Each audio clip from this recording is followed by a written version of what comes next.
अस्सलाम वालेकुम students, hope you all are fine. Students, आज हम bio class 9 chapter number 7 topic number 8 respiration पढ़ेंगे। So let's start.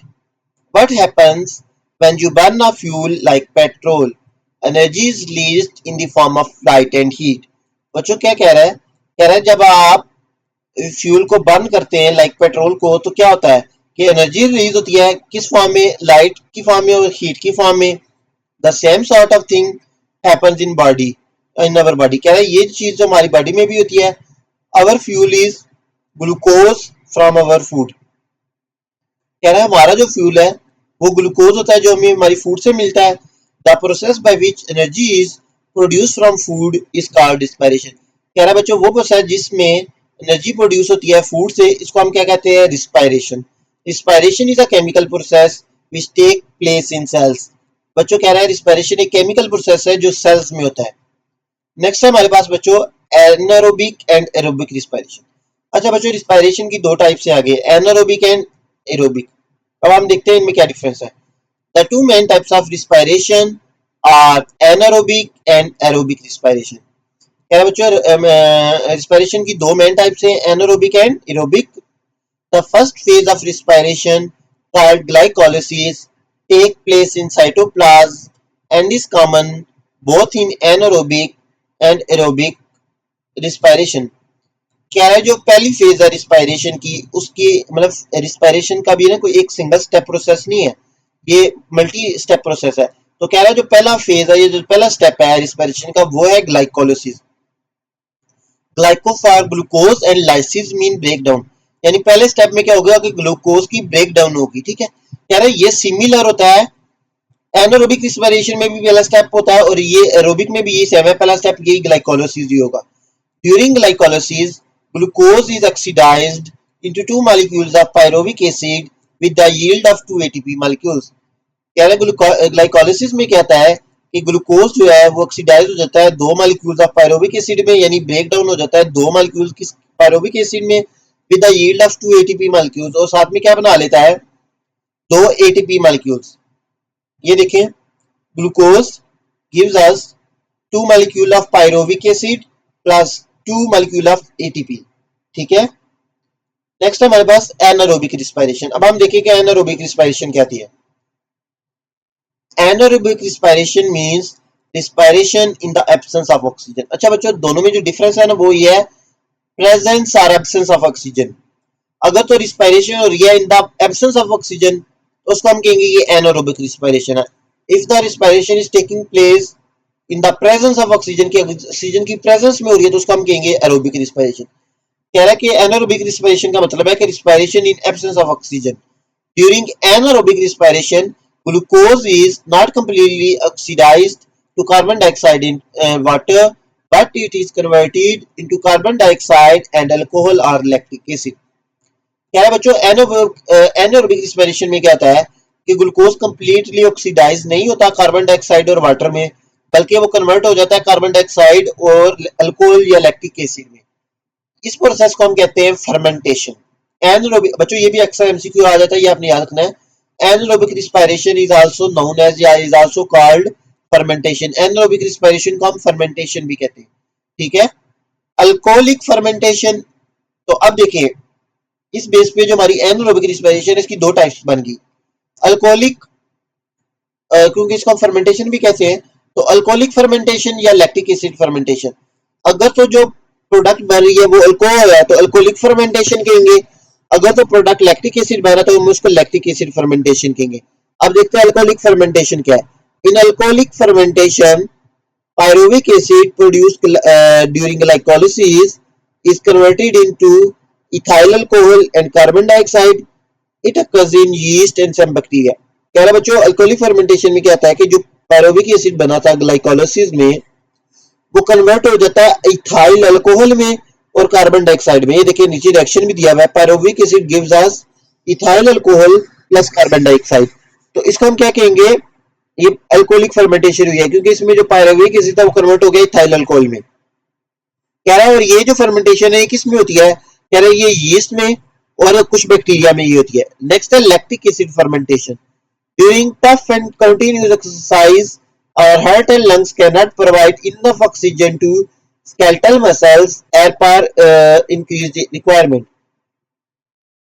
कह रहे हैं बच्चों कि जब हम टफ या कंटिन्यू एक्सरसाइज करते हैं तो हमारा हार्ट और लंग्स जो होता है वो इनफ ऑक्सीजन नहीं प्रोवाइड कर पाते हमारे स्केलेटल मसल्स को जितनी रिक्वायरमेंट होती है. ड्यूरिंग सच विगोरस एक्सरसाइज और labour muscles will start to carry out anaerobic respiration and each pyruvic acid molecule is converted into lactic acid. कह रहा है ऐसी एक्सरसाइज के दौरान जो हमारे मसल सेल्स होते हैं वो एनारोबिक रिस्पिरेशन स्टार्ट कर देते हैं और पायरुविक एसिड को कन्वर्ट कर देते हैं लैक्टिक एसिड में. Bacteria which convert milk to yoghurt also produce lactic acid. कह रहा है ऐसे बैक्टीरिया जो मिल्क को योगर्ट में कन्वर्ट करते हैं वो भी लैक्टिक एसिड प्रोड्यूस करते हैं. तो लैक्टिक एसिड फर्मेंटेशन में क्या होता है कि जो पायरुविक एसिड है वो लैक्टिक एसिड में कन्वर्ट हो जाता है, जबकि अल्कोहलिक फर्मेंटेशन में pyruvic acid ethyl alcohol plus carbon dioxide में कन्वर्ट होता है. ठीक है. नेक्स्ट है हमारे पास बच्चों इंपोर्टेंस ऑफ एनारोबिक रिस्पिरेशन. जो एनारोबिक रिस्पिरेशन इसकी इंपोर्टेंस क्या है? Anaerobic respiration is important for living organism in following ways. First one is the earliest living organism would have to produce energy by anaerobic respiration because the early earth had no free oxygen in its atmosphere. क्या बच्चों जो earliest living organisms थे उनको जो energy produce करनी थी वो through करनी थी एनारोबिक रिस्पिरेशन, क्योंकि जब अर्ली अर्थ थी तब फ्री ऑक्सीजन एटमॉस्फेयर में नहीं थी. ठीक है. तो जो एनारोबिक ऑक्सीजन है ये without in the absence of oxygen या विदाउट ऑक्सीजन एनर्जी प्रोड्यूस करती है. तो जो शुरू वाले ऑर्गेनिज्म थे वो एनारोबिक रिस्पिरेशन से एनर्जी प्रोड्यूस करते थे. Next is anaerobic respiration by bacteria is used इन चीज एंड योगर्ट मेकिंग. उसके अलावा जो बैक्टीरिया एनारोबिक रिस्पिरेशन करते हैं वो यूज होते हैं चीज और योगर्ट बनाने के लिए. Fermentation by yeast is used in wine making and baking industry. उसके अलावा जो फर्मेंटेशन बाय यीस्ट होती है, यीस्ट जो फर्मेंटेशन करता है उसको यूज किया जाता है वाइन मेकिंग और बेकिंग इंडस्ट्री में. Anaerobic respiration in the form of lactic acid fermentation provide some energy to muscle cells during running, labour और स्ट्रीनस एक्सरसाइज. उसके अलावा क्या है कि जो एनारोबिक रिस्पिरेशन होती है in the form of lactic acid fermentation वो एनर्जी प्रोवाइड करती है मसल सेल्स को ड्यूरिंग लर्निंग, लेबर और एक्सट्रीम एक्सरसाइज में. नेक्स्ट हमारे पास आ जाती है aerobic respiration. Anaerobic sorry aerobic respiration mean respiration in presence and use of oxygen. ऐसे रिस्पिरेशन जो ऑक्सीजन की प्रेजेंस और उसको यूज करके हो उसको हम कहेंगे ये एरोबिक रिस्पिरेशन है. During aerobic respiration glucose molecule is completely broken down in the presence of oxygen to produce comparatively large amount of energy along with production of carbon dioxide and water. बच्चों anaerobic respiration में glucose molecule completely break down नहीं हुआ था, लेकिन जो aerobic respiration है इसमें glucose molecule completely break down हो गया in the presence of oxygen और क्या बना लेगा large amount of energy release करेगा with carbon dioxide and water. ये देखिए इसका aerobic respiration can be summed up by following equation. Aerobic respiration को हम फॉलोइंग इक्वेशन में सम अप कर सकते हैं. ये देखिए C6H12 वो ग्लूकोज है हमारे पास, ये गलती से C8 लिखा हुआ है, ये C6 है. ठीक है. ग्लूकोज प्लस जब 6 मॉलिक्यूल्स ऑफ ऑक्सीजन मिलते हैं O2 तो हमारे पास क्या बन जाता है 6CO2, 6 molecules of carbon dioxide बन जाते हैं प्लस 6 मॉलिक्यूल्स ऑफ H2O यानी वाटर और प्लस ATP यानी एनर्जी बनती है. अब ये जो एरोबिक रिस्पिरेशन है इसका मैकेनिज्म पढ़ने लगे. ये कैसे होती है? Mechanism of aerobic respiration. The breakdown of glucose does not take place in a single step but in a series of chemical reaction. कह रहा है जो ग्लूकोज की ब्रेकडाउन होती है कि वो हमने कहा कि ब्रेक को होके क्या बना लेते हैं, ये देखिए कार्बन डाइऑक्साइड और वाटर. कह रहा है ये सिंगल स्टेप में नहीं होती. ठीक है. बल्कि एक सीरीज ऑफ स्टेप्स होते हैं. Energy release from breakdown of glucose is stored in form of chemical energy in ATP. कह रहा है ब्रेकडाउन ऑफ ग्लूकोज से जो एनर्जी रिलीज होती है वो स्टोर हो जाती है इन the form of ATP. The complete process of aerobic respiration is divided into 4 phases: glycolysis, formation of acetyl-CoA, Krebs cycle and electron transport chain. अच्छा बच्चों ये जो है ना एरोबिक रिस्पिरेशन ये बहुत इंपॉर्टेंट है, इसको आपने सही तरह समझना है. इसकी जो फेजेस है ये most of the time long में आ जाते हैं. ठीक है. कह रहा है कि जो एरोबिक रिस्पिरेशन है इसको हम 4 फेजेस में डिवाइड करते हैं. कौन कौन सी? Glycolysis, formation of acetyl, Krebs cycle, electron transport chain. अब हम चारों फेजेस को वन बाय वन डिस्कस करेंगे. फर्स्ट फेज हमारे पास ग्लाइकोलिसिस. हमने ऊपर भी पढ़ा था कि ग्लाइको मीन्स होता है glucose, lysis mean break down. तो पहले स्टेप में क्या होगी कि ग्लूकोज की ब्रेक डाउन होगी। Glycolysis take place in cytoplasm of cell outside mitochondria. कह रहा है बच्चों जो ग्लाइकोलिसिस है ये साइटोप्लाज्म में होती है।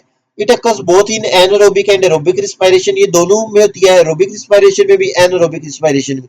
हम तो अभी एरोबिक रिस्पायरेशन का मैकेनिज्म पढ़े, तो इसमें भी पहला स्टेप ग्लाइकोलिसिस ही होगा। इसमें होगा क्या, a single molecule of glucose is broken down into two molecule of pyruvic acid having 3 carbon. इसमें कहता है कि एक ग्लूकोज का जो मॉलिक्यूल है वो ब्रोकन डाउन हो जाता है दो मॉलिक्यूल ऑफ पायरोविक एसिड में जिनके पास 3 कार्बन होते हैं।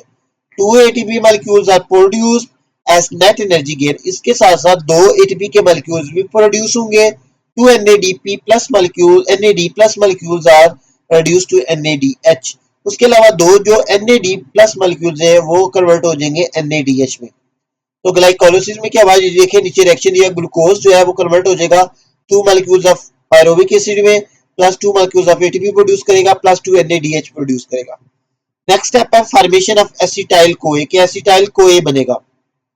Each pyruvic acid molecule is now oxidized to a 2 carbon acetyl group which also combines with coenzyme A to form acetyl CoA। कह रहा है जो भी pyruvic acid का molecule है वो ऑक्सीडाइज हो जाएगा एक 2 कार्बन एसिटाइल ग्रुप में जो कंबाइन करेगा कोएंजाइम ए के साथ और क्या बना लेगा, कोएंजाइम तो बना लेगा acetyl CoA. Carbon dioxide is removed and NADH is produced. The acetyl CoA is enters mitochondria where it will take part in Krebs cycle। अब कह रहा है यहाँ पे जो एसिटाइल CoA बनेगा इस प्रोसेस में वो किस में इंटर हो जाएगा, वो माइटोकॉन्ड्रिया में चला जाएगा जहाँ पे वो क्रेब्स साइकिल में पार्ट कर लेगा। ये देखिए अब इसका रिएक्शन क्या होगा कि two molecules of pyruvic acid जो ऊपर बने थे वो कन्वर्ट जब वो कंबाइन होंगे दो मॉलिक्यूल्स ऑफ कोएंजाइम ए के साथ तो क्या बना लेंगे, 2 molecules of acetyl CoA plus 2 molecules of carbon dioxide CO2 plus 2 NADH। Next जो स्टेप आएगा वो है Krebs cycle. Krebs cycle is a cyclic process which take place in mitochondrial matrix। क्या है बच्चों, जो क्रेब्स साइकिल है एक साइक्लिक प्रोसेस है, यानी ये चलता रहेगा, रिपीट होता रहेगा, ठीक है, जो कि माइटोकॉन्ड्रियल मैट्रिक्स में होता है। Coenzyme A is released and acetyl group is passed through a series of reaction. क्या है, जो कोएंजाइम ए है वो रिलीज हो जाएगा और जो एसिटाइल ग्रुप बचेगा वो सीरीज ऑफ रिएक्शन से पास करेगा, गुजरेगा। The product of this process are, कह रहे हैं इस प्रोसेस के जो प्रोडक्ट्स है हमारे पास वो क्या क्या आएंगे, CO2 NADH and FADH2। Some energy is released to produce ATP directly। कह रहा कुछ एनर्जी रिलीज होगी ATP प्रोड्यूस करने के लिए, while more energy is produced by oxidation of NADH FADH2 etc। बल्कि कह रहा है ज्यादा जो एनर्जी है वो प्रोड्यूस होगी कि NADH और FADH2 जो बने उनकी ऑक्सीडेशन से इन ETC इलेक्ट्रॉन ट्रांसपोर्ट चेन जो नेक्स्ट स्टेप है। तो इसमें क्या हुआ कि जो 2 मॉलिक्यूल्स ऑफ एसिटाइल कोए है वो हमें दे देगा 4 molecule of CO2 plus 2 molecule of ATP plus 6 molecule of NADH plus 2 molecule of FADH2। Next जो और जो लास्ट फेज है हमारे पास वो है इलेक्ट्रॉन ट्रांसपोर्ट चेन जिसको हम ETC भी कहते हैं। इलेक्ट्रॉन ट्रांसपोर्ट चेन क्या है, is a series of electron carrier molecules located in inner membrane of mitochondria. कह रहा है इलेक्ट्रॉन ट्रांसपोर्ट चेन जो है ना ये एक सीरीज है इलेक्ट्रॉन कैरियर मॉलिक्यूल्स की, ठीक है, जो इनर मेम्ब्रेन ऑफ माइटोकॉन्ड्रिया में लोकेटेड है, प्रेजेंट है। The electrons that are removed by oxidation of glucose molecules during glycolysis and Krebs cycle are carried to electron transport chain by NADH and FADH2। कह रहा है वो electron जो remove हुए हैं ग्लूकोज के ऑक्सीडेशन से ग्लाइकोलिसिस और क्रेब्स साइकिल में वो इलेक्ट्रॉन ट्रांसपोर्ट चेन से लेके जाएगा carried by electron transport chain। When electrons coming through NADH pass through electron transport chain, they provide energy to synthesize 3 ATP molecules। कह रहा है जब इलेक्ट्रॉन्स इलेक्ट्रॉन ट्रांसपोर्ट चेन में से गुजरेंगे तो वो एनर्जी प्रोवाइड करेंगे ATP मॉलिक्यूल्स को बनाने के लिए। However, each FADH produces only 2 ATP molecules। कह रहा है जबकि FADH जो होता है वो 2 molecules of बनाता है ATP। The final electron acceptor is oxygen atom which ultimately combines with hydrogen ion to produce water। क्या है बच्चों, ये जो इलेक्ट्रॉन्स आप ट्रेवल कर रहे हैं ईटीसी इलेक्ट्रॉन ट्रांसपोर्ट चेन में मूव कर रहे हैं, तो इनका जो फाइनल इलेक्ट्रॉन एक्सेप्टर है वो ऑक्सीजन एटम होगा, जो अल्टीमेटली हाइड्रोजन के साथ कंबाइन होकर वाटर बना लेगा। तो आप ये देखिए नीचे बच्चों फिगर 7.12 में ओवरव्यू दिया हुआ है एरोबिक रिस्पायरेशन का। सबसे पहले ग्लाइकोलिसिस हुई है तो ग्लूकोज किस में कन्वर्ट हो गया, पायरोबिक एसिड में, साथ 2 एटीपी के मॉलिक्यूल्स बने। फिर पायरोबिक एसिड से हमारे पास क्या हुआ था, फॉर्मेशन ऑफ एसिटाइल को ये बना था। एसिटाइल को ये जब बना था वो उसके बाद क्या आ गया था, क्रेब्स साइकिल। क्रेब्स साइकिल हुई है, उससे हमारे पास क्या बना है, CO2 बना है। उसके बाद क्रेब्स साइकिल के बाद क्या आ जाएगा, इलेक्ट्रॉन ट्रांसपोर्ट चेन आ जाएगी, जिसमें हमारे पास 36 एटीपी बनेंगे और एक वाटर मॉलिक्यूल रिलीज होगा, ऑक्सीजन यूज होगी। नीचे देखिए बच्चों एक टॉपिक दिया हुआ छोटा सा, ATP uses in body. The energy produced as ATP by cellular respiration is used in many ways। कह रहा है जो ATP प्रोड्यूस होती है ATP की फॉर्म में, वो बहुत सारे वे में यूज भी होती है, like for example working of muscle, muscle की वर्किंग में, नर्व इम्पल्स ट्रांसमिशन में, growth and repair of cell में, एक्टिव ट्रांसपोर्ट में, gland etcetera. In human body, brain uses maximum energy in the form of ATP, i.e. 25% of ATP। कह रहा है हमारी body में सबसे ज्यादा जो एनर्जी यूज करता है वो ब्रेन करता है, अबाउट एटीपी की फॉर्म में अबाउट 25% ऑफ एटीपी यूज कौन कर लेता है, ब्रेन यूज कर लेता है। सो स्टूडेंट्स हमारा ये चैप्टर कंप्लीट हो गया है, होपफुली आपको समझ आ गया होगा। If you have any doubt you can ask in comment section. Please like share and subscribe my YouTube channel. Thank you.